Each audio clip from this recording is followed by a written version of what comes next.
BTC बिसायख'थिया गोबाव सम दंबावो अदेबानि फैगौ सेप्तेम्बर दानाव जानायनि मोनसे सम्भावना दं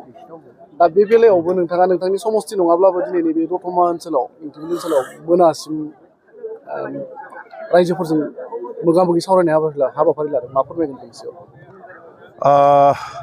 बिटिसि इलेक्शना सेप्तेम्बर दानाव जागोन बे बाथ्राखौ अलरेडि जोंनि आसामनि मुख्यमन्त्रि मानगोनां डक्टर हेमन्त बिश्व शर्मा बिथाङा गावनि खुगाजों फोसावखांबाय दा सेप्तेम्बराव जायो ना अक्ट'बराव जायो ना डिसेम्बराव जायो जोंहा बेजों खोथा गैया जोङो बिपिएफ हान्जाखौ सक्तिशालि खालामनो थाखाय बा रायजो राजाफोरखौ बिपिएफ हान्जायाव खौसेयै आरोबाव जोङो बोनथुमनानै दोननो थाखाय इलेक्शन जायैनि बेसेबांबा सिगां समनिफ्रायनो बायदि रोखोम हाबाफारिखौ लानानै खामानि मावबाय थादों दलनि एक्टिभिटिसआ अर्टार हान्जानि हाबाफारिया इलेक्शन जागोन जायाजों खोथा गैया दलनि हाबाफारिया जेब्लाबो 24 आवार सोलिबाय थायो आरो बे हिसाबै जोंनि दतमा ब्लक बिपिएफनि सिङाव थानाय गामि गामि मोनफ्रोमबो ओनसोलाव मोनफ्रोमबो प्राइमारियाव जोंनि बिपिएफ हान्जानि दैदेनगिरिफ्रा सम सम जायगा लानानै बिथांमोनहा रायजो राजाफोरनि खाथियाव थांदों आरो रायजो राजाफोरखौ बिथांमोनहा हान्जानि बागै गोबांथार बाथ्राफोरखौ बुजायनानै आथिखालनि सरकारनि फेलें जानाय आथिखालनि सरकारा रायजो राजाफोरनो होनाय जबानफोरखौ मावफुंनो हायै बिथांमोननि गासैबो फेलें जानायफोरखौ रायजोफोरनो फोरमायनानै दलनि रायजो राजाफोरनि बुंनो गोनां फोरमायनो गोनां बाथ्राफोरखौ फोरमायगासिनो दं मावबोबाय थादों आरो दिनैबो जोङो बे हाबाफारिखौनो मावदों फैबाय थानाय बिसायख'थियाव रायजो राजाफ्रा एबार बिपिएफजों थागोन बिपिएफखौ 15 बोसोर सरकार जायफोर रायजो राजाफ्रा बिटिसिआव सालायहोनानै जेखिनि माखासे जौगाखांनायनि साराउन्डिं बिटिसि ओनसोलावहाय नुबोबाय बुंनो थाङोब्ला दिनैनि बिटिसि गभर्नमेन्ट इउपिपिएल आरो बिजेपिनि जे गभर्नमेन्ट दं बिटिसिआव थांनाय साराय बोसोराव बिथांमोनहा जेबो खामानि मावनो हायाखिसै आरो बेखायनो सिगांनि गिलु फालु जौगाखांनायनि रायजो राजाफोरनि सुजुग सुबिदानि रायजो राजाफोरनि आंखालफोरखौ सुफुंनायनि जे माखासे हाग्रामा महिलारि दैदेननायनि हान्जा एबा सरकारनिफ्राय मावबोनाय जादोंमोन बेबायदि हाबाफारिया आथिखालनि सरकाराव जायैलाय एबारनि बिपिएफ सरकारखौ 2025आव जे जानो गोनां बिसायख'थि बेवहाय रायजो राजाफ्रानो लाबोफिननानै हाग्रामा महिलारिनो खुंथायनि गोहोखौ होनो होननानै रायजोफ्रा बयबो साखाफारा जादों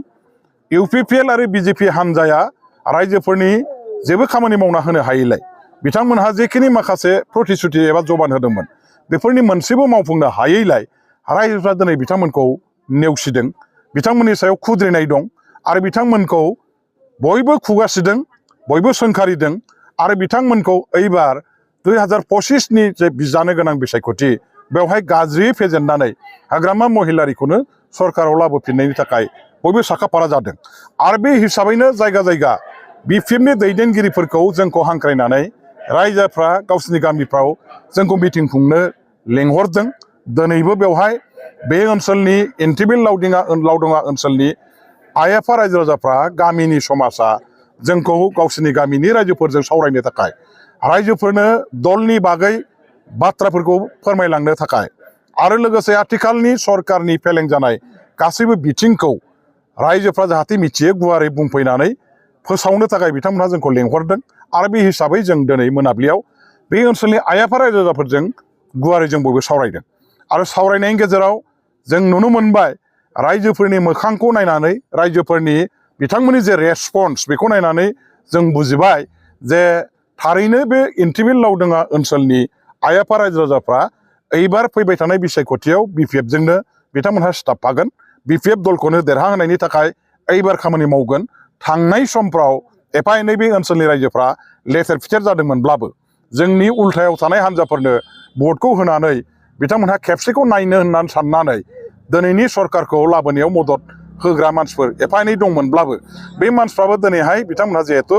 बुजिफिनबाय उनदाहा खालामफिनबाय आरो बेखायनो जोङो हाग्रामा महिलारिनि सरकार बिटिसिआव लाबोफिननांगौनि मोनसे थांखिजों दिनैनि बे मेलखौ रायगानि रायजो राजाफ्रा गावसोरनो आयोजन खालामनाय हिसाबै जों बाव फैनानै बिथांमोनखौ जोंनि बुंनो गोनां बाथ्राफोरखौ बुंनानै दलनि जानानै जों फोसावफैदों। मोनसे सोंथि सार BPF नि गाहाय हाग्रामा महिलारि बिथाङा UPPL दोलोआव हाबहैयोब्ला EM बिबान होगोन होननानै BTC नि सासे गोहोगोरा EM रनजित बसुमतारी बिथाङा बुंबाय थानायखौ नुनो मोनदों बे बेलायाव मा फोरमायगोन सार रनजित बसुमतारीया मा बुङो मा बुङा बेखौ BTC ओनसोलनि रायजो राजाफ्रा थांनाय 4 बोसोराव बिथाङा जेरैबायदि बाथ्रा बुंबोबाय थादों बेनि बुंनाय बाथ्राफोरखौ बयबो बिजिरनानै नायनानै बिथाङा जे एसेबो बेसेन गैयै अजन गैयै बाथ्रा बुङो नैबेनि थाखायनो दा रनजित बसुमतारीनि बुंनाय बाथ्राखौ खुनु मानसियानो दा BTC ओनसोलनि आइ आफा रायजो राजाफ्रा जेबो गुरुत्व होआ बिथांनि बुंनायखौ सासे माने अनला खारियाव आगान थायै बाथ्रा जेखौ जों बुङो थारमाने जेबो बेसेन गैयै बाथ्रा बुंग्रा सासे बिथाङाबो माने रेजें माने पातला सासे लिडार हिसाबै जोंनि आइ आफा रायजो राजाफ्रा बयबो बुङो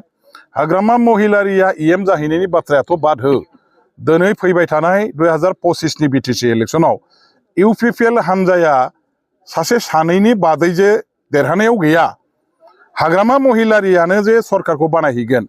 बे जिनिसा स्पष्ट बिथांमोनहा खुब बेसे सानै साथाम हयथ' देरहानो हागौ बेनि बारा देरहाया आरो हाग्रामा महिलारिखौ गावसिनि हानजायाव EM जानो लेंहरनायनि बाथ्रायाथ' दोनथ'बाव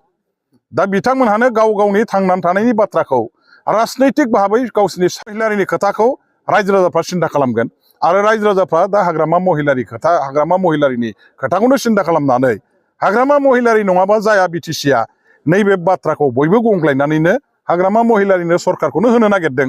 BTCनि सिपखौनो बानायनानै BTCखौ खुंनोनो बिथांनो दायथ' होनो नागिरदों बेवहाय रनजितनि बाथ्राखौ खोनासंनांगौ गुरुत्व होनांगौनि जेबो बाथ्रा गैया आं सानो बिथांमोनहा